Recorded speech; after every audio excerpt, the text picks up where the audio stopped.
How to buy VARA network token. So this token came under the symbol of VARA. Now before we start, this is not financial advice. I'm not a professional or economic expert. So before investing in any project that you found on my channel, please do your own research. And also there is a referral code down in description.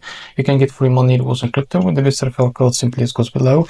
Fund your account, enjoy the benefits, check them out in the description. Now before going and buy this token, make sure to check the X account and keep following the updates about this token. So this token is available on MEXC. You can go and buy this token on your account on MEXC. So go and log into your account on MEXC. As you can see, if you don't have an account on MEXC, go down in the description and you will be able to find the referral link on create an account on MEXC to benefit from rewards and fund your token with some USD. Now after you log into your account on MEXC, in the search type VARA like that and select this pair that has USDT. Now after that, wait a few seconds to be able to load this page. Now click on buy, select the limit, and here you can type how much you want to buy. So as you can see here, you will be able to see the total. This is how much you will be paying of that USDT on your account, and click on buy VARA.